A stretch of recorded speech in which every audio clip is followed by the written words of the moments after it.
Só da igreja para a paz do Senhor? Amém. Para mim é um prazer estar aqui, né? Conhecendo um pouco do Senhor Jesus.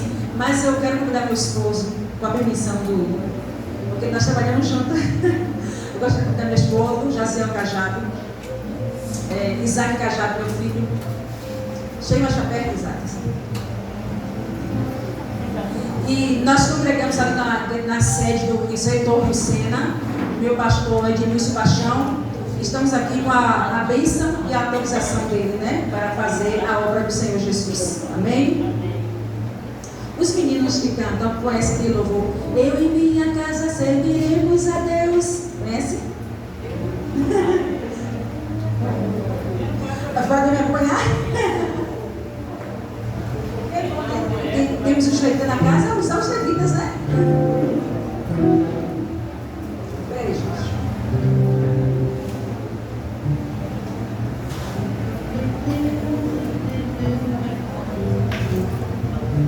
Pode tirar. Eu e minha casa serviremos a Deus.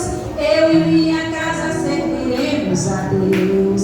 Eu e minha casa serviremos a Deus. Serviremos a Deus. Conhece? Vamos? Cuidar da família hoje, né, igreja? Então vamos. Eu e minha casa serviremos a Deus. Eu e minha casa serviremos a Deus. Eu e minha casa serviremos a Deus. Serviremos a Deus. Minha família pertence ao Senhor e tem prazer em adorá-lo. Nós esperamos em suas promessas, temos prazer em agradá-lo, porque ele é lindo, lindo, lindo como o sol ele é, porque ele é lindo, lindo, seremos tudo que ele quiser, porque ele é santo, santo, santo, porque ele é santo, santo, seremos tudo que ele quiser. Eu e minha casa serviremos a Deus. Eu e minha casa serviremos a Deus. Eu e minha casa serviremos a Deus. Serviremos a Deus. Eu e minha casa serviremos a Deus. Eu e minha casa serviremos a Deus. Eu e minha casa serviremos a Deus. Serviremos a Deus. Minha família pertence ao Senhor e tem prazer em agradá-lo. Nós esperamos em suas promessas, temos prazer em adorá-lo, porque ele é lindo, lindo, lindo como o sol ele é, porque ele é lindo, lindo, seremos tudo que ele quiser, porque ele é santo, santo, santo, porque ele é santo, santo, seremos tudo que ele quiser. Eu e minha casa serviremos a Deus. Eu e minha casa serviremos a Deus. Eu e minha casa serviremos a Deus. Serviremos a Deus. Eu e minha casa serviremos a Deus. Eu e minha casa serviremos a Deus. Eu e minha casa serviremos a Deus. Serviremos a Deus. Amém? A Bíblia diz: todos que têm fome, louvam ao Senhor, né? Eu tinha planejado cantar o hino do pastor cantor. Aí eu fui lá no banheiro rapidinho. Eu cheguei assim, né? Temos que ter sempre o plano B. E glória a Deus. Estamos felizes de estar aqui nessa noite, amados, para falar um tema um pouco complicado. ligado, né? Que se falava, quando se fala de pais e filho. Mas hoje a gente contemplando, né? Quantas famílias tem aqui na casa do Senhor, né? Quantas famílias estão aqui dizendo que só Ele é lindo, porque Ele é lindo, lindo. Aí a gente vai dizer, a gente vai viver que a gente canta, será que seremos tudo que Ele quiser? Porque Ele é santo, santo. Seremos tudo que Ele quiser realmente? Como está a nossa casa? Como está a nossa... Noé entrou na arca com sua família. Como está a nossa família? Como está a nossa casa? Amém? Quero convidar meu esposo para que juntos possamos entregar aquilo que o Senhor colocou em nosso coração. Quando a irmã me falou, disse: irmã, você tem um tema, alguma coisa? Eu fiquei preocupada. E aí nós fomos orar, né? Nós fomos pedir para o Senhor nos direcionar. Com licença. E vamos agora ouvir, né? Porque eu tenho para falar depois em casa.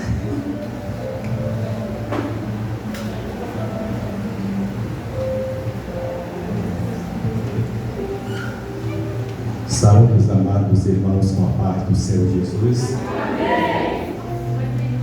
De início, nós vamos pegar o princípio de tudo, que é o livro de Gênesis.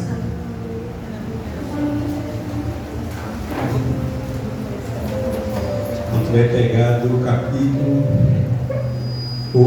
capítulo 2, versículo 23 em diante.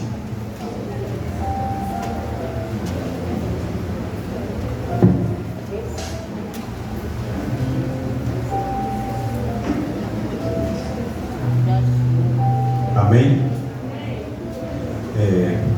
Disse o homem: esta é agora osso do meu osso, dos meus ossos, carne da minha carne, e será chamada mulher, pois do homem foi tomada.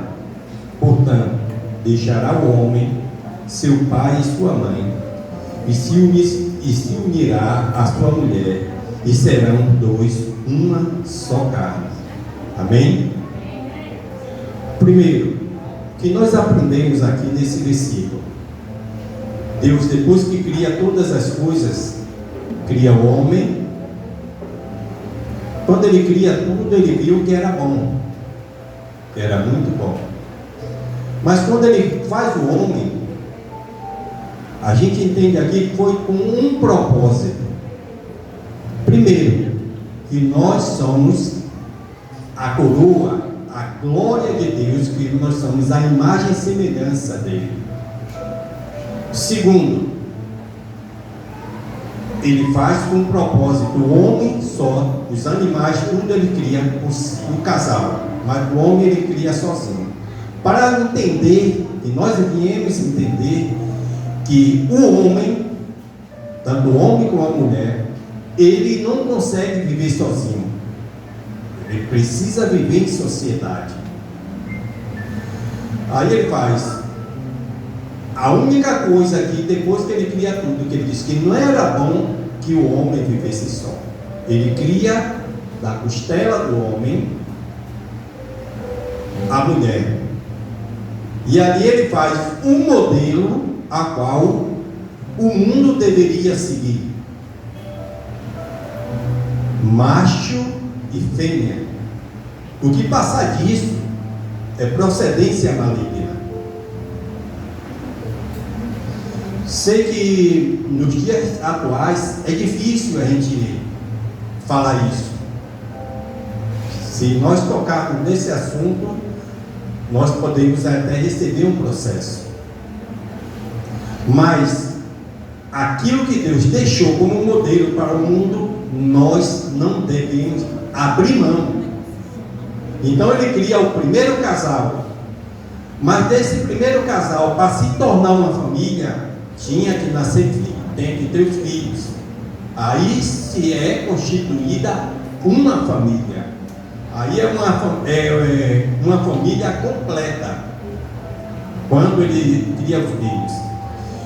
E quando Ele cria com um propósito a qual todos nós viéssemos adorá-lo, andarmos em uma só comunhão com Ele. Tanto que Deus, quando cria o homem, todo final da tarde vinha e conversava com ele, porque aquele primeiro casal estava em sua total inocência. Depois que ele desobedece, o pecado entra no coração, a maldade toma totalmente o coração do homem. Por isso que no capítulo 6, Deus diz que não o seu coração, no versículo 3, ele diz: então não contenderá mais meu coração com o homem para sempre. E ele estabelece que o homem viveria só 120 anos. Reduz, o homem não vivia mais longamente. E depois que ele desobedece, entra o pecado, entra também o conflito familiar.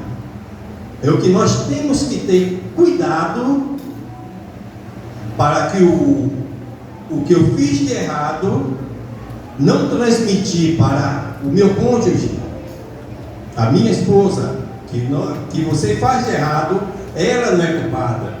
Nem o que ela fizer de errado, você é culpado, eu sou culpado, você é culpado, transferir um para o outro. Cada um tem que ter consciência que errou e se é motivo de pedir perdão, peça perdão. Para que não venha haver o conflito familiar por causa de uma simples palavra, perdão. Muitos casais têm se desfeito. Só por causa de uma simples palavra, o coração enrijecido, duro, destrói uma família. Destrói aquilo que Deus criou para que fosse um modelo para que todos seguissem e não se apartassem.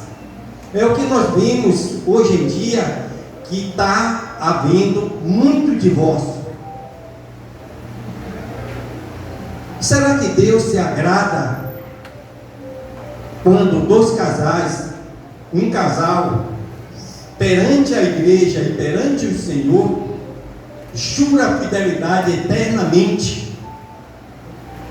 Quando ele se divorcia, será que Deus se agrada?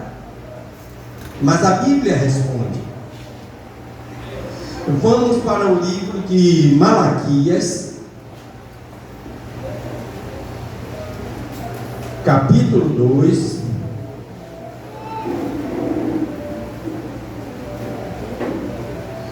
A gente vai entender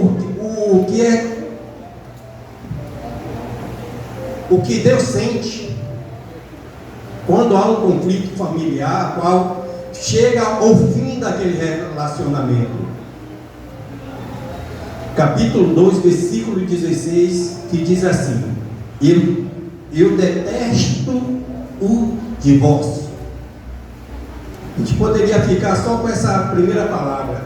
Diz o Senhor, Deus de Israel: aquele que cobre de violência as suas vestes, diz o Senhor dos exércitos, portanto, cuidai de vós mesmos e não sejais desleais. Primeiro, Deus abomina, rejeita o divórcio, porque quando há algum quebra aliança com o outro, é a mesma coisa que você está quebrando a aliança que você fez com Deus. E isso é tão sério que quando a gente vem para 1 Pedro,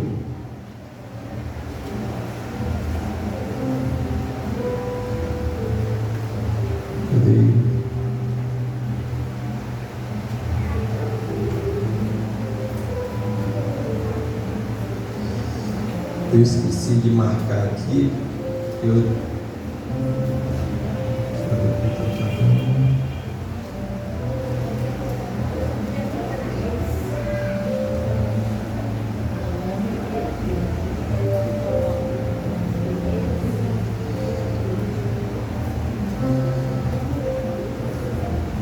Me perdoe, porque quando eu não marco, eu esqueço o versículo. Mas vou pular aqui. Se eu lembrar do versículo, eu passo. Eu leio ele.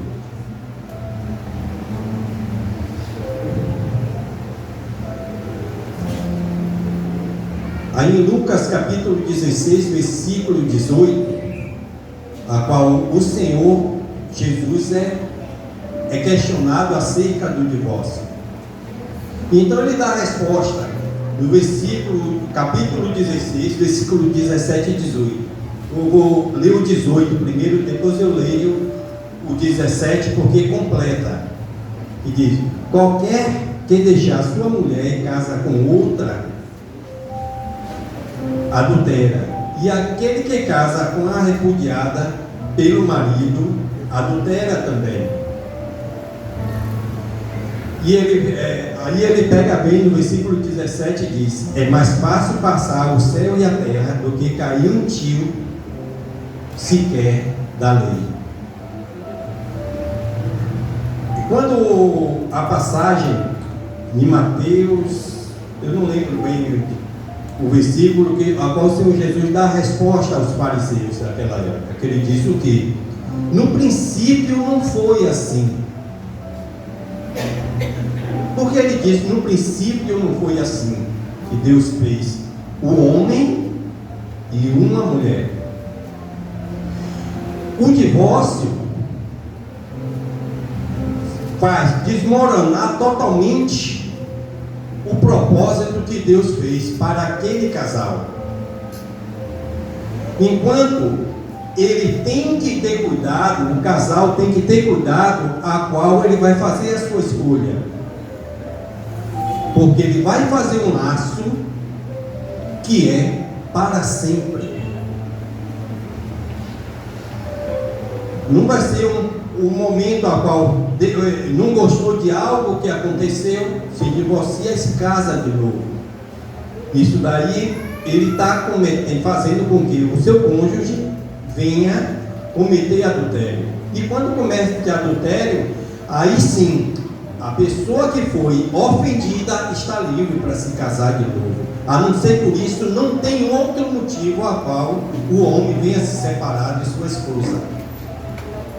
Porque quando nós damos nossa palavra, nós temos consciência de quem nós escolhemos, porque aquilo é para sempre, não é passageiro. E uma coisa que tem acontecido muito é a violência doméstica. Isso tem feito muito com que os casais venham se divorciar. Ou a violência do homem contra a mulher, a qual as leis estão aí para ser punido, para ser perseguido, e também contra os seus próprios filhos. Eu posso dizer o que é maltrato familiar, porque eu já vivi isso. Eu, quando vim me entender como gente, ter a noção do que era a vida, mais ou menos com meus 7 a 10 anos, eu era muito maltratado pelo meu pai. Agora, eu não sabia, se alguém perguntasse a ele por que ele me maltratava, ele não sabia dizer. Sempre quando ele chegava em casa bêbado. Todas as noites, às vezes, eu tinha que apanhar. Tinha vários irmãos, mas o único alvo era eu. E aquilo dali me maltratava de uma tal maneira que a minha madrasta, às vezes, tomava a frente, apanhava ela e apanhava eu. Por causa, não sei porquê, qual o motivo, até eu chegar adulto e entender porquê. Depois que eu conheci minha mãe, nem o nome de minha mãe ele mencionava. Só vim saber que existia uma mãe biológica aos meus 20 anos. Depois da investigação, que a família começou a falar onde morava minha mãe, que eu não sabia. Eu tinha que apanhar todos os dias sem saber, porque, segundo meus parentes, todos dizem que eu era a cópia fiel de minha mãe. Eu seria minha mãe vestindo calça. E segundo dizia que meu pai amava tanto, por causa dele, meu avô levar ela embora, porque ela estava doente, eu fazia ele lembrar ela. Se ele amava tanto, logo o filho que ele deveria amar seria eu. Mas era o filho que ele mais odiava. Levava meus irmãos para passear. Para onde foi? Passava 3 dias no carnaval, distante de casa, eu sozinho com 7 anos dentro de uma casa. Já pensou se a violência que está nos dias de hoje fosse naquela época? O que seria de mim? Será que eu estaria aqui hoje? Eu fui maltratado de uma tal maneira que eu abandonei a casa de meu pai com meus 7 anos para fazer 8, sem saber para onde ir, só com uma calça, sem camisa, descalço, saí pelo mundo atrás da onde minha madrasta morava. Que meu pai fez, aí o juiz, o motorista me viu, eu peguei, se eu não me engano, é a rodoviária lá em Paripe. Ele me levou, quando chegou na rodoviária, ele me entregou nas mãos do juizado de menor. Eu fiquei preso durante uns 3 dias e lá me botaram no internado. Foi lá que eu vim aprender muitas das coisas. Eu fui parar em Nazaré das Farinhas, no internado lá. E depois de meus 7 anos, eu só retornei à casa de meu pai aos 18 anos. Já formado, sabendo de tudo do que eu queria. Com a profissão formada. E o que é que eu trago isso? Porque muitas vezes uma destruição de uma família pode acontecer por causa de uma pessoa que desequilibrada, que não sabe lidar com os problemas familiares. E quando você vê que as pessoas que têm um problema, ele nunca diz que ele é o problema está nele, sempre atribui a alguém. Era o que meu pai sempre fazia, eu ouvia sempre meu pai dizer que ele era um sofredor, que meus tios achavam que ele era um sofredor, mas a gente sabia onde era que estava o problema, mas só que ele não admitia. E isso é o problema de muitos casais, que quer atribuir seu problema ao outro. E isso, quando você faz, traz, ele quebra, além de estar quebrando a aliança na família, está quebrando a aliança com Deus.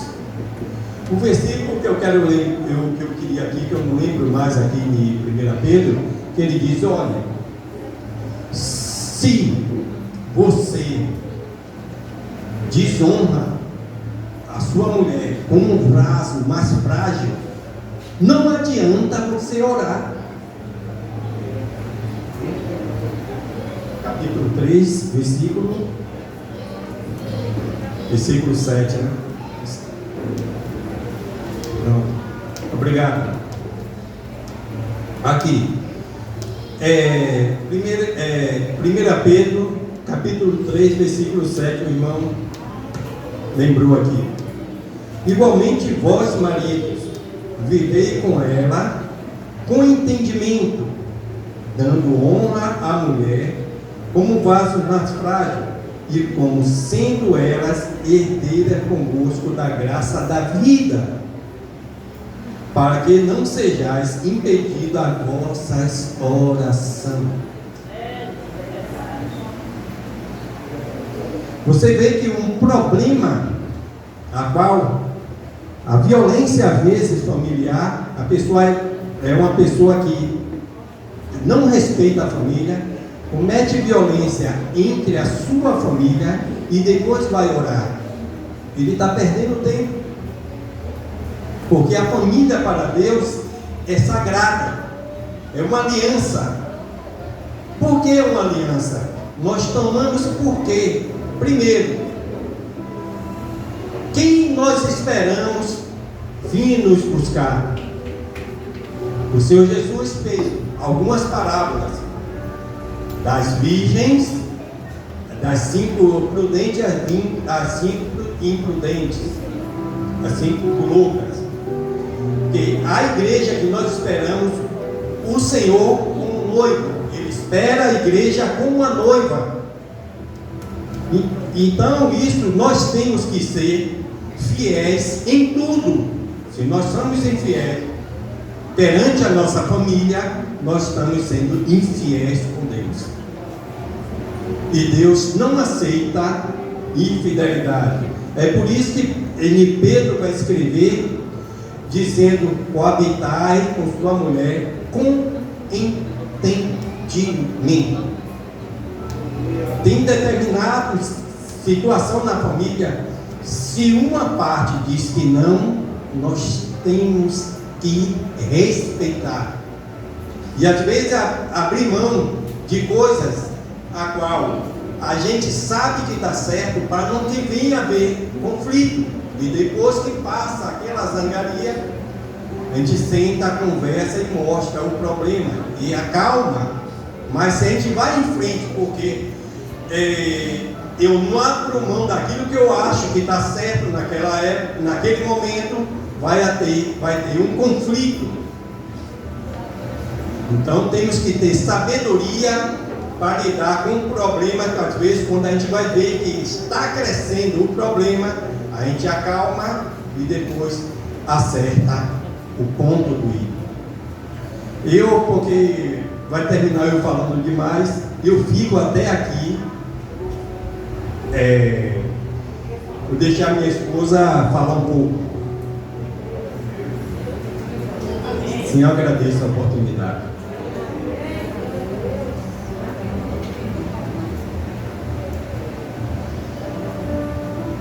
Amém, igreja? Ele deu a introdução, né? E agora vamos entrar naquela parte, né? Gostaria de deixar um versículo aqui. Em Provérbios 22, o 6, bem conhecido, né? 22, o 6 diz assim: instrui o menino no caminho em que deve andar, e até quando envelhecer, não se desviará dele. Amém? Vamos mais uma vez? Vamos repetir? Quando a gente repete, né? Instrui o menino no caminho em que deve andar, e até quando envelhecer, não se desviará dele. Vou fazer aqui com vocês. Pode ser aqui. Rapidinho. Vem cá, vou fazer aqui rapidinho, só para vocês entenderem, né? Esse versículo que a gente lê. Eu peguei essa criança aqui, né? Vamos aqui, tia?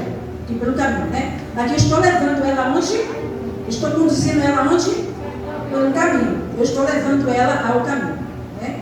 Agora, olha a diferença de eu levar ela até o caminho. Vai sentar ali. Vai sentar.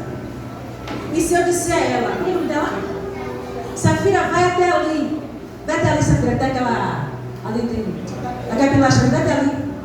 Vai até ali, Safira. Eu mandei ela ali. Pode voltar, Safira. Entenderam a diferença, irmão? Do que ensina o menino, quando ensinar, nós estamos conduzindo nossos filhos. E quando a gente não conduz, ele até vem aos cultos, ele até vem à igreja, eles até estão aí sentados, mas eles estão verdadeiramente aprendendo. Ensina o menino o caminho que deve andar. É eu só trazer ele à igreja? É o pastor que tem a obrigação de ensinar aos nossos filhos? A igreja é um complemento, né? Mas a obrigação é minha, como mãe, é do irmão Jaziel, como pai, de ensinar Isaac o caminho que ele deve andar. Que é qual o caminho? O que vai nos levar à vida eterna. Porque o que a gente ensina, nem Satanás rouba do coração dos nossos filhos. Cada versículo que ele lê hoje, que ela lê hoje, vai ficar no coração deles, sim. E é por isso que nós temos que saber até como nós vamos ensinar e conduzir os nossos filhos até o Senhor Jesus. A igreja já percebeu como estão nossas crianças pós-pandemia? Quantas crianças estão doentes espiritualmente em casa? Quantas crianças estão com depressão? Irmãos, algum tempo atrás a gente dizia que depressão era frescura, né? Quantas pessoas já ouviram essa frase? Que criança tem depressão? Nada. Amados, existem lares que as crianças, que a companhia deles é um celular o dia inteiro de um quarto fechado. Essa criança vai absorver o quê? Ela vai assistir o quê? Você como mãe, você como pai, está sabendo o que ele está assistindo, o que ele está vendo. Então, hoje o nosso mundo é o quê? Pela família, né? E nossa família, vai entrar na arca. Nossa família está na arca. Porque não é fácil a gente criar nossos filhos no caminho do Senhor. Quando chega a adolescência, o que não é tratado hoje, vai lá para os adolescentes, vai lá para os irmãos e filhos adolescentes, vem cá para o pastor e vem para a igreja.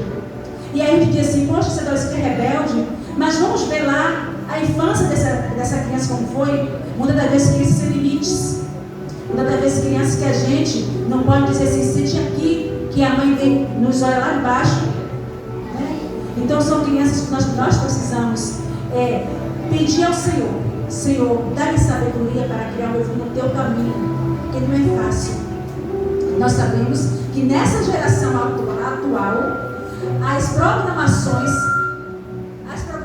cada vez mais voltadas para o homossexualismo, desenhos explícitos para o homossexualismo, desenhos super-heróis que a gente sempre teve da criança.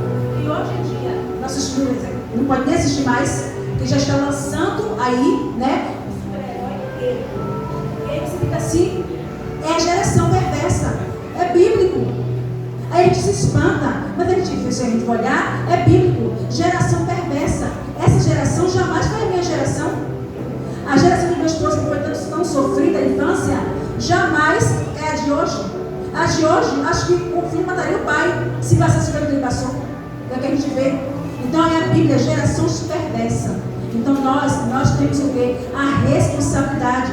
Eu costumo sempre dizer, nós não temos alguns lugares. Parece que a obrigação espiritual da criança é no departamento infantil. Mas não é não. Nós temos um chamado, quem trabalha no departamento infantil tem o nosso chamado, mas é o que? É família e departamento infantil. Porque é muito interessante que escola é assim, né? É escola secular com família. Na igreja não pode ser diferente. Na igreja é família e DEPI junto. E pastor junto. Porque senão a gente não trabalha. Porque nossos filhos amanhã é o futuro da igreja. A gente ouviu isso um pouco com outra linda. Mas não existe um futuro sem um presente. Se eles não forem tratados hoje, não foram conduzidos à igreja, levados, ensinados, que existe um momento de ir ao banheiro, existe um momento de beber água, e existe aquele momento que você ensina lá minhas crianças. Na hora que o pastor estiver na palavra, vocês estão todos de pé. Crianças também levantam na hora da palavra. Isso são coisas que a gente tem de casa. Eu costumo dizer, educação doméstica, a gente conhece no dia a dia das nossas crianças. Porque quando o nosso pastor, isso em qualquer congregação, viu, gente? Vamos ler a palavra, observe que as crianças não levantam. Mas ao pastor diz, levante, isso é em casa, gente, isso é princípios bíblicos dos nossos filhos. Vou fazer uma pergunta e quem não fizer não se envergonhe. Quem aqui faz o culto doméstico? Amém? 1, 2, 3, 4. Vamos voltar com urgência ao culto doméstico. Sabe por quê, irmãos? Porque isso aí é base bíblica dentro de casa. Vocês vão fazer o culto doméstico com seus filhos, vão cantar louvores. Uma coisa que nossas crianças precisam muito aprender. Hino da harpa cristã. Eles vão aprender em casa. Você vai cantar um hino. Você vai fazer o culto doméstico. Você vai ensinar seus filhos a cantar um hino. Porque hoje em dia, pelo que eu percebo, a igreja não gosta muito de hino da harpa. Imagina as crianças que nem conhecem. Para eles conhecerem e gostar, nós, pai, eu, mãe, meu esposo, pai, temos que ensinar. Outra coisa que precisamos ensinar nossas crianças com urgência é que eles têm prioridade para Jesus. Criança já ora, criança já faz um pequeno jejum, porque precisa ensinar ele o que é o jejum. É ficar com fome? O que é a consagração? Não há uma diferença de jejum e de consagração? Nossos filhos precisam aprender, sabe o que? Porque lá fora eles aprendem tudo. A escola não seleciona, não. A escola joga tudo para eles aprenderem.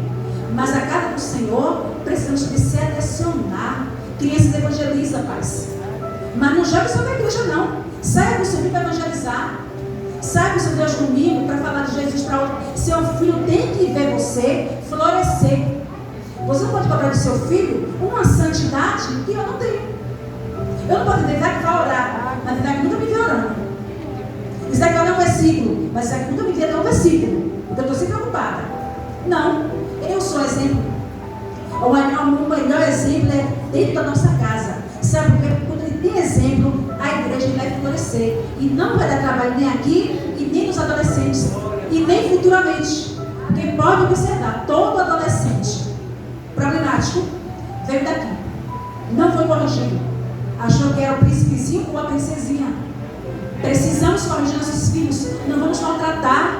Mas a Bíblia diz que precisamos da vara. E aí muita coisa precisa bater. Meu filho, você já apanhou, Isaac? Você já apanhou? A fissurra. Já apanhou. Por quê? Eu sou a mãe. Se eu não bater, lá fora não bater. Então ele já apanhou sim quando necessário. Porém, dentro da palavra. Hoje eu já não bato mais nele, mas eu boto de castigo, tiro aquele que ele mais gosta, que é o celular. Pronto. Pego na escola, sem celular, para nada. Porque ele vai entender que quando ele fizer algo de errado, todo erro, eu sempre queria dizer, todo erro tem sua consequência. Toda ação tem uma reação. Então eu não vou ficar me espancando. Não vou mais me bater, ele tem 14, completou 14 anos, dia 5 agora. Mas o que a gente poderia fazer é que ele iria viajar para conhecer, para ver o irmão. Não foi. Por quê? Porque você não viajou? Ele perdeu a unidade. Você não vai viajar, porque você não faz nada na vida, você só estuda, você não trabalha, não faz nada porque você perdeu. Não. Porque é assim que a gente tem que criar nosso filho, mostrando a ele que toda ação tem uma reação, todo erro tem uma consequência. E eu mandei ele estudar, porque a semana toda vai estudar, que amanhã é prova, vai estudar. E eu me perdi na prova, não foi? Perdeu o passeio, perdeu o celular, perdeu tudo. Vou lhe bater por isso? Não. Mas estou pecando? Não. Estou na palavra. Estou usando a vara de várias maneiras. O Senhor nos dá estratégias. E para essa idade aqui, o pior castigo é tomar o seu celular. Que hoje é assim. Porque se bateu, bateu. Mas toma o celular. Fica doente. Né? Então, por quê? Porque se eu não fizer isso hoje, ele vai achar que tudo é fácil. E na casa do Senhor não é nada fácil. Servir o Senhor não é fácil. Para servir o Senhor é fácil? Não é fácil. Precisamos estar sempre vigilante e espírito de oração, até nossas palavras. A gente que trabalha com criança, não trabalhamos só com criança. Nós trabalhamos com igreja, com pais, com vós, com tio, com tias. Então nós precisamos ter vigilância no que falamos. Então o que nós precisamos ensinar aos nossos filhos é viver uma vida desde já, desde de oração, de jejum. E uma coisa que nossos filhos tem que ver em mim, tem que ver no pai, tem que ver em cada pai aqui, cada mãe. Um verdadeiro amigo, que ele possa conversar tudo que ele está sentindo. A gente não pode ser aquele pai que impõe medo. Aquele pai não. Nós temos que ser aquele pai. Isaac me conta tudo. Quando ele chega da escola, já chega da minha mãe, aconteceu isso, aconteceu aquilo. Por quê? Porque desde pequenininho sempre conversou. Sempre conversei com ele, sempre expliquei para ele, Isaac, tudo que acontecer com você, tem que falar a mim. Não deixa ninguém se aproximar de você. Não deixa ninguém tocar em você para nada. Para nada. Se alguém se aproximar de você, observe o que quer com você. Na rua, se afaste. Ande sempre onde tem pessoas. Até porque a gente sempre andou com a gente. Agora, depois que fez 13 anos, ele vai para a escola sozinho, porque também é perto da minha casa. Mas por que, irmãos? Porque precisamos. Aí fala, minha mãe se não confia em mim. Não, é o mundo que é perverso. É Satanás que quer uma brecha. Então a gente precisa vigiar. E nossos filhos tem que ter exemplo.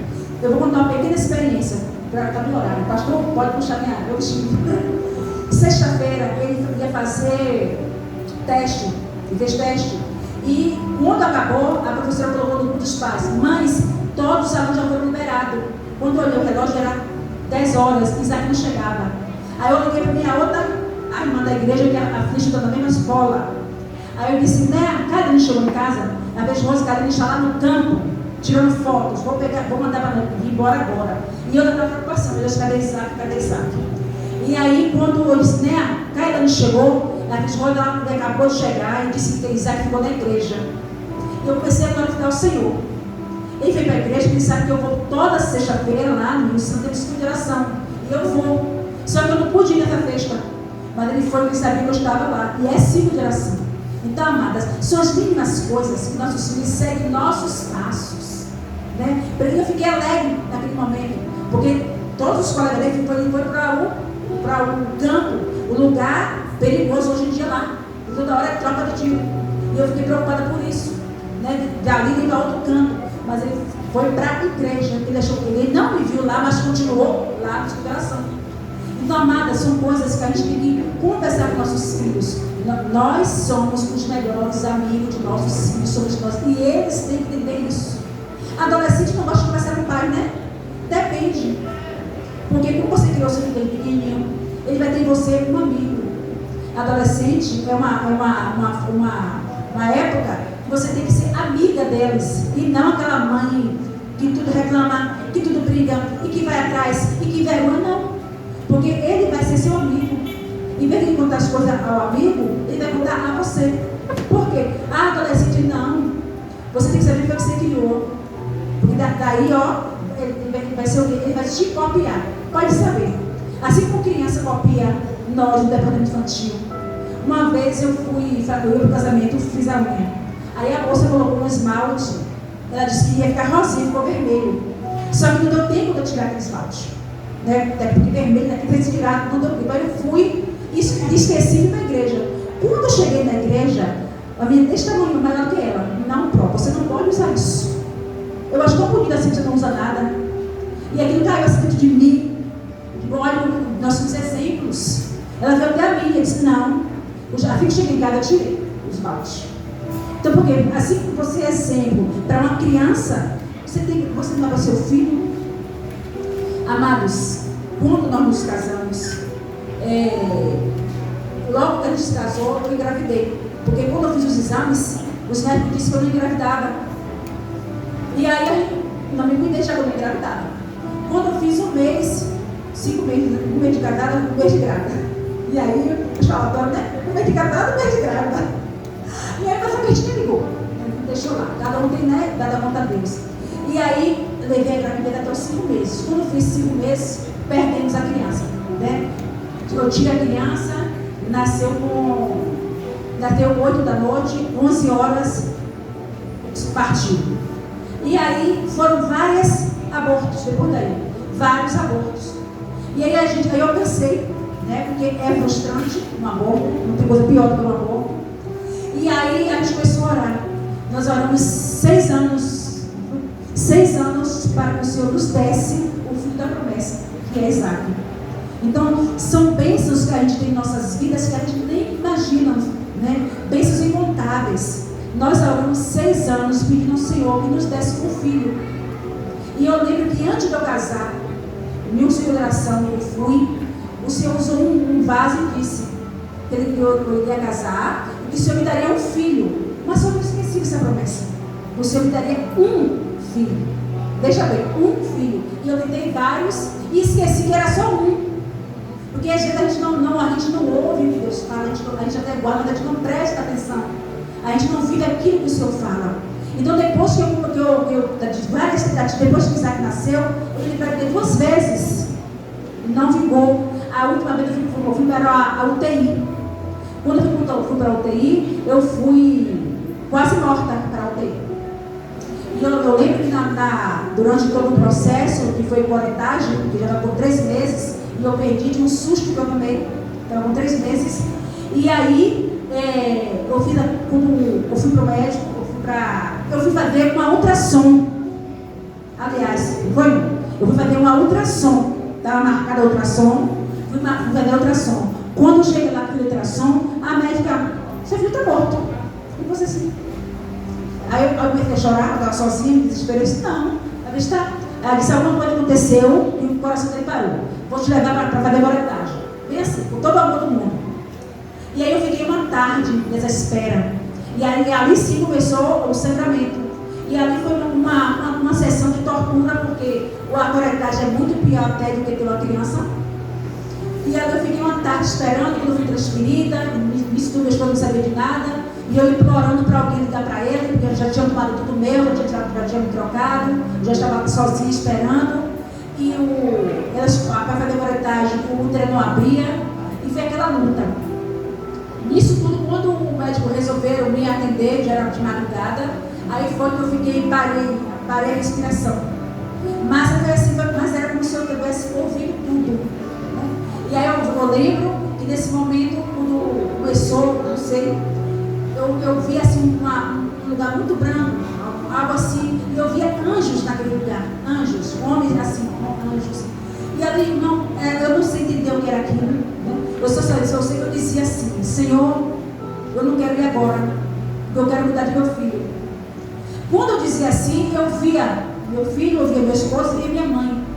E aí eu vou ficar naquele desespero para voltar. Eu queria voltar. E eu lembro que eu disse: Senhor, eu não quero morrer, eu quero cuidar de meu filho. Isaac está com 2 anos, quando eu engravidei pela. E aí eu vi os médicos, aquela agonia. Foi uma coisa que parecia um cinema na minha vida. E aí quando eu disse: Senhor, não me leve agora, eu quero criar o meu filho. Irmão, aí eu senti assim comigo. Aí eu fiz assim. Quando eu fiz assim, aí eu vi dizer, ela voltou, rápido, aí me encheu de coisa, né? E aí eu fiquei lá a noite toda. No dia seguinte, me levaram para o quarto.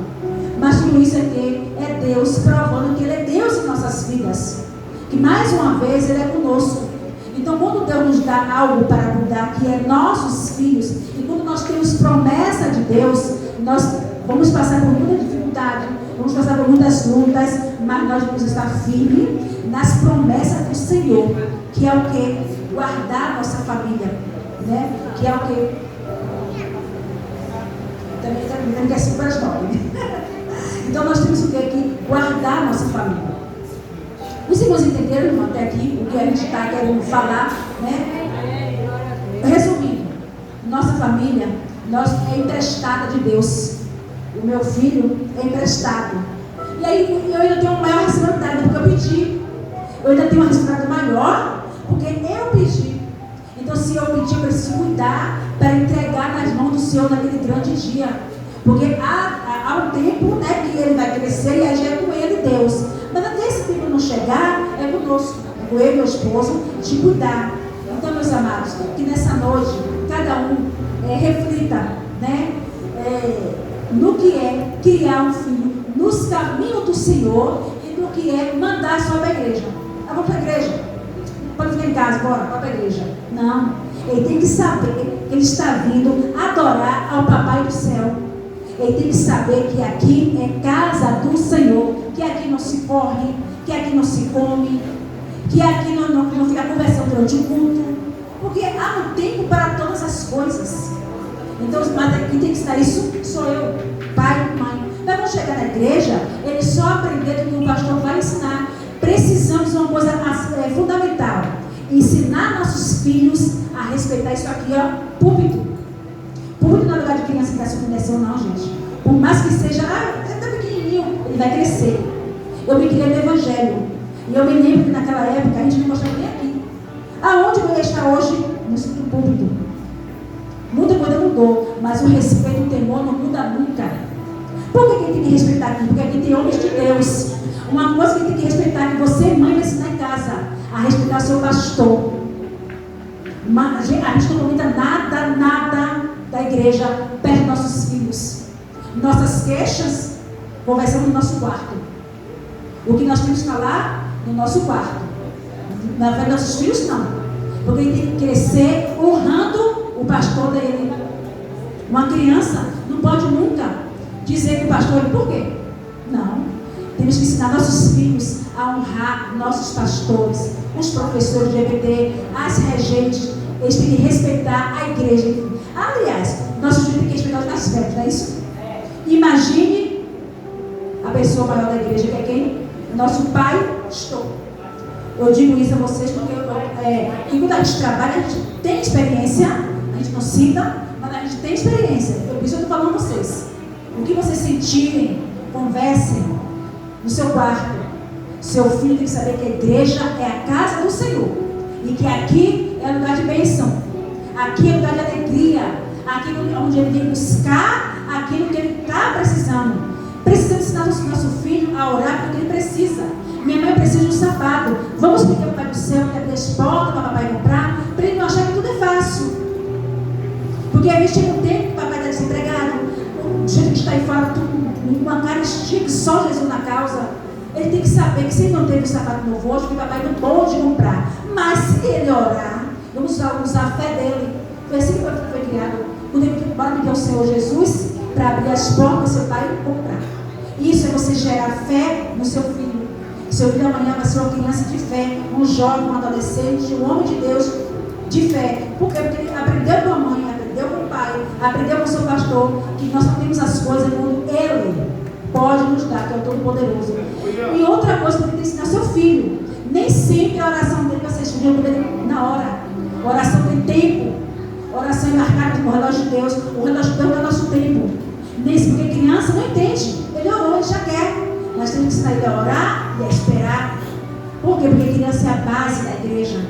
Então, se ele disser que criança que é uma criança sem fé, uma criança que para ele está tudo bem, uma criança que não respeita, uma criança que não tem temor, nossa, o que será dessa criança, do futuro dessa criança? Então, quem é o responsável? Eu, mãe. Não esqueça a igreja. Não é igreja e não é departamento infantil. Eu que sou mãe. Ele vai crescer com bases fundamentais firmadas no Senhor Jesus, que é a palavra, e na família. Porque, como Jesus falou, a família é a base. Sem família, quando o casamento é destruído, a primeira coisa que é destruída é quem? A criança. Olha o que aconteceu com o esposo. No ato que foi destruído o casamento, a infância dele foi interrompida. De um lar, foi para um abrigo.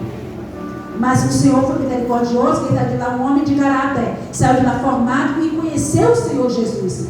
Mas infelizmente, nem hoje acontece isso. Em muitas crianças interrompem para onde? Para a prostituição, porque não tem apoio em casa. Quando um lar se desfaz uma infância. Então, eu sou filhas de pais separados. Quando meu pai abandonou a casa, eu tinha 8 anos. Mas não sofri o que meu esposo sofreu. Mas sofri a separação, que não tem coisa pior do que uma criança cresce em lares separados. Principalmente quando os pais brigam entre si e querem que os filhos tomem partido. Eu cresci assim. Você gosta mais de quem? Dele ou dele? Dele ou de mim? Isso aqui é uma coisa que existe para uma criança. Ela cresce muitas das vezes sem ter muito amor nem a um nem a outro. Ela não sabe nem que vai amar, porque os dois botam um contra o outro. Então, amados, continuemos orando por nossos filhos. E quando vocês forem orar, façam uma troca. Ore pelo filho de alguém. Porque quando você ora por alguém, alguém está orando por você. É isso que a palavra diz, né? É dando que se recebe. No momento que você começa a orar, adote uma criança. Eu sou do tempo da minha época, eu tinha mãe espiritual. E não tem coisa melhor do que ter uma mãe espiritual.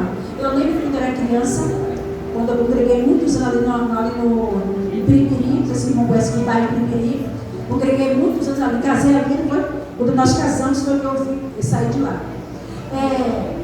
Eu não tinha, meu maior sonho era que eu ter uma mãe que orasse por mim. Era meu maior sonho. Quando era culto de criança, qualquer coisa de criança, que chamava as crianças na frente para orar, eu ficava no canto, eu não tinha mãe. Mas aí eu tinha aquelas mães espirituais que ainda nem sabia. Ia 2, 3 irmãs, senhoras, me pegava lá, me abraçava e vinha, venha, vamos orar por você. Então, por isso que eu estou aqui hoje. Porque eu oro por toda a minha vida, toda a minha infância. Então, eu não desviei. Meu irmão, o mais velho que eu, o pastor Raimundo Campos, ele já era e eu fui através dele. Então, nós ganhamos praticamente nossa família para Jesus. Porque tem crianças que é a coluna do seu lar. Então, por isso que temos que ter muito cuidado com nossas crianças. Crianças que às vezes só vai receber um carinho quando chega da igreja. Eu era assim. Eu só recebi um abraço, porque minha mãe me tão revoltada com a vida dela e do meu pai, que ela descontava na gente. E eu apanhei muito. Mas eu estou aqui. Eu não morri. Me tornei uma mulher de caráter, talvez pelas surras que eu levei. Mas hoje, não podemos fazer isso. Né? Que hoje tudo é polícia. Né? Mas eu estou aqui hoje para glorificar e exaltar o nome do Senhor.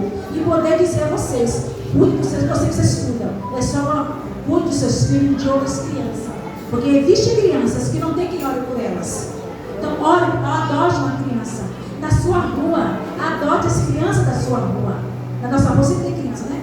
Na nossa tem um monte, né? Só uma casa faz sua creche, né? Então, eu sempre oro para aquelas crianças, porque aquelas crianças não têm Jesus, não conhecem Jesus. Às vezes a gente convida, a mãe não deixa ir com a gente.